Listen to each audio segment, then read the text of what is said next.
Hey guys, welcome to day 2 of the Syndicate Competitive League. I'm Buck and Alien here with Selderain, and we have a cracker of a match for you. This will be the first of a best of 3 for the top seat in the winner's bracket. This is the final between Exodunks and Warlords of the Deep. And I'm going to hand it over to Selderain to give you an introduction on the red team. Yep, today in the red corner we have Exodunks, and they have brought a heavy armor Galenti based setup. At 0 at the beacon we have 2 Cronoses. A mixed range between 20 and 30 we have a Myrmidon, an Augurer, 2 Enyos, and 2 Mollis. And on the side of the blue team, Warlords of the Deep, we have a triple Tengu, Osprey, 3 Saber, and Mollis setup. And I want to mention we had a little bit of a UI issue with our overlay there, so the points values that are showing are going to be incorrect. Just bear that in mind as we go forward. Disregard the point values on our UI. Just so you guys know that the blue team has warped into this at 50 kilometers from the beacon. We have the 2 Chronos in at 0, and it looks like 2 Enyos at 20, and the rest of the red team in at 30. These Tengus appear to be hand-fit, so we could see a close range but kiting setup still, where they just try to skirt the edge of Chronos range. It'll be interesting to see. Exactly. Their heavy assault missiles will be able to hit those Cronoses at range, so they will have to be using null ammunition, which is not known for its tracking, so they will struggle to hit these Tengus. What Exodunks are going to need to do is get those Enyos on top of these Tengus, get them webbed down, so the Cronoses can get on top of them and start doing some damage. Whether that will happen or not remains to be seen. And right before we get going, I think we'll have a countdown here shortly in local, but I just want to let you guys know that our prizes today are being given out by Summer Blink, the first of which will be an Ashimu Hull. And the way to get the prize, you send 1 ISK to Iteralde. He will have his name in stream chat there with your prediction for the winner of this best of 3. So do you think Exodunks or Warlords of the Deep will go through? The winner will be picked at random from whoever gets the right team picked and sends 1 ISK to Iteralde with that name as the reason. The countdown is up in local. Getting ready to go, guys. Yep, 30 seconds until match starts. And I wouldn't be surprised if at the start of this match we see a support versus support battle. Those Sabres are going to be desperate to get rid of those Enyos, because it's those Enyos that are going to tackle those Tengus first.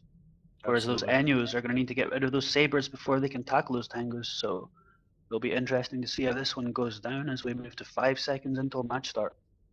I'd be curious to see what the choice of the Tengus is, if they want to try to knock out that Augurer early, or if they just completely ignore it. The Myrmidon really is going to be there just to feed capacitor to the Augurer, if past match has been any indication. So we'll see how this goes. Already we see damps down between the two teams, trying to buy some time. Yeah, we have lots of drones on the field from the red team, a mixture of sentries from the Myrmidon. We have some light attack drones, and we have some medium armor maintenance bots. Indeed, and let me see, we have damage down the Augurer instantly, as I had suspected. We might see the Tech 1 resists on that, make it a juicy target. Yeah, they've gone to Augurer, but those Enyos, there's webs on a Tengu, whether it's an Enyo, let me check, or a Kronos as a web, but there's definitely webs on those Tengus. Yeah, Maybe going for that Augurer first was not necessarily the best idea, as he appears to be tanking with the aid of those remote reps and possibly some local reps. The Count Monte Carlo fire is webbed down, also neutered. There's also now a web on Heart SP, Scram as well, so they may be in trouble if those Tengus get pinned down, but if they get that Augurer down, I'm not sure what the Myrmidon also taking damage now, so we have split damage coming onto the red team. Yeah, that Augurer, though, he's barely, with those rep drones, he's barely hanging on there. It looks like he will be going down soon. And there's the Enyo of Dalika, has Heart SP and the Tengu tackled. And there is the Augurer down. We still see Count Monte Carlo taking significant portions of damage. I'm not sure if he's going to be able to keep up with that for much longer. His reps don't seem to be pulling back. He's now at half shields as one of the Enyos on the red team goes down, or I should say it is going down. It is in low armor and fading quickly. Yeah, Count Monte Carlo, though, however, is hanging on. There is no damage going into the Osprey in the blue team, and as long as the Osprey stays alive, they're going to have a good amount of tank on that Tengu. However, though, he is approaching a third of shields. Oh, and almost into armor as we see a Saber start to take damage, and now the Osprey finally as well taking damage. So we have a Myrmidon at half armor, Count Monte Carlo now bleeding into armor, while Kronos is just losing its shields on the red team. Count Monte Carlo taking significant damage, maybe going down, and he is in fact down. Yeah, with the loss of that Tengu, that is approximately a third of their main DPS gone. With all the Cronoses, on the red team, still in the battle, we've got sabotage and very light armor damage. But the Myrmidon is now down. And you've got to say that that Myrmidon was running gang links, most likely armor links and tackling links. So without that, it'll be interesting to see if that red team can get some tackle on the blue team. Because right now, both these Tengus are unwebbed and free to kite. Absolutely. This comes down to them being able to skirt the edges of range. I would imagine if they are able to do so, they can take out those Chronos slowly but surely. We see a Saber dropping on their side now. Enyo about to go down as well, so we'll see both of those probably explode simultaneously. Saber is now down. Enyo is still clinging to a shred of structure, with the first Chronos sabotaged into about 90% armor and dropping slowly but surely. Exactly, they need to get this final Enyu off the field, the blue team, because when the Enyu is done, these Tengus are just free to dictate the range in this battle. They are substantially faster than the two Chronos. It does look like there's a web or SP. I don't know if it's a Chronos web or not. I'm trying to double check, but he is webbed down and now taking damage as well. I can confirm that the Chronoses are right on top of Heart SP, so he will most definitely be going down. That is a really bad events for the blue team here. That is going to put them in a world of trouble. That Tengu will not survive under two Chronos at point blank for very long. And they don't even have that Enyo down yet. The second Chronos is holding on to his armor. Heart SP now at 1/3 shields and dropping fast. This is not looking good for blue team. Exactly, you've got to think that that was potentially piloting error there from Heart SP. He was tackled by two Chronoses in a Tengu. There's no way he should have allowed that to happen, and that could be a potential flaw for their team, because when he dies, their main DPS will just be the Tengu. And at one Tengu alone, I doubt we'll be able to kill this team in time. What they can do, however, is if they have enough points, just kite out of range and try and last out the match. I'm actually double checking that right now. I'm not sure if they do.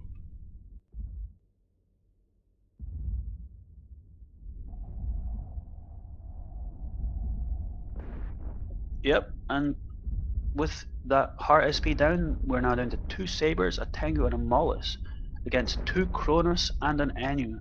And right now they are trying to kill an Enyu is just down. So we have two Kronos left in the red team, and Sabotage is taking substantial armor damage just from this two Sabres and a Tengu. If the two Sabres and Tengu get that Kronos down, they will win on points. But there's still a long way to go. There's still 5 minutes left on the clock here. Right now, as it stands, blue team, by my count, has 24 points left on the field, and the red team currently has 40 with two faction battleships. Or sorry, no, actually, those are Marauders.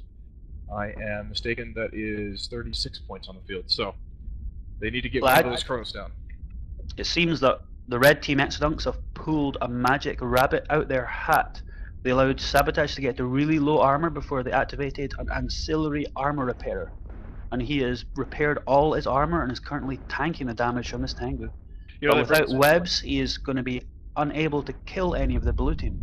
Brings me back a bit to the tournament match that Rote Capel fought against Pandemic Legion in the tournaments back, where we were baiting an Alliance tournament frigate. And Ben Woolley and his Sleipnir, with his ancillary shield booster, turned his shield booster and invuln off to let the tournament frigates put on a lot of damage on him, hoping that they would get into range, thinking that they were going to be able to secure a Sleipnir kill. And they got closer and closer to him, and he then turned on his guns, nearly managed to kill one, and turned his shield booster on at the last minute. So Michael Bolton, at the time on the commentary, was going nuts, thinking Sleipnir's about to drop, and suddenly his entire shield bar comes back to full, and that's what this Kronos has just done now. Exactly. And we can see there's nearly 3.5, 4 minutes left on the clock, and they're, as of yet, not killing this Kronos. If this Kronos doesn't die, the red team will take this. If this Kronos dies, the blue team will take this. So we have a gamble now from these Tengus. Do they need to come in close and try and risk it to use more close range, higher damage ammo, or are they going to continue to kite at range and risk not killing this Kronos? Well, it looks like we see a web on that Saber. That Saber is in trouble. It appears that they decided to go in. They have to take the gamble. They know they need to get one of these ships down. If they get one down, they're going to probably win this match. So Saber likely loaded close range ammo, went in for the tackle, and decided to just to give it all. Well, yep, but it's not going to be enough, and they are not killing this Kronos. So it looks like this is going to be a very tight victory for the red team. Indeed, we'll still see the missiles coming off the Hydra ships here, the Tengu. It's still just plucking away at the Kronos armor. But GF going down now. Yep. the red team appear to believe they have taken this. We'll see. Although They the just armor of haven't Savage is going down, he's still going down. You need to Indeed. remember about the ancillary armor repairer is that when it runs out of charges, it can still use the capacitor of the ship to repair. The repair is similar to a Tech 1 armor repairer, but against the less damage of just a Tengu, basically one saber, it appears that that capacitor alone is enough to repair and tank the damage. One would think so. The Chronos getting the bonuses that it gets, and Ham Tengu putting down maybe with the Saber and Mollets on the field, I'd say it'd be very generous to think an overheated DPS of 1,000. I think it's probably even less than that, and a Chronos should easily be able to tank that. Exactly, and with the match approaching 2 minutes, it's looking highly unlikely that Warlords are going to be able to do anything right now. That was a very, very quick hit. Lots of explosion match early on. It seems to have tapered off now into a bit of a stalemate. But they do think this is how we're going to see it end, unless there's a serious piloting mistake on the side of the blue team. None of them are going to get caught. I don't see either of these Chronos dropping, and I think we're just going to see time expire here as they shoot each other. Exactly, I don't think C7P9 wants to risk losing any skill points for this Tengu, which if they want to use Tengus again would be a problem for them.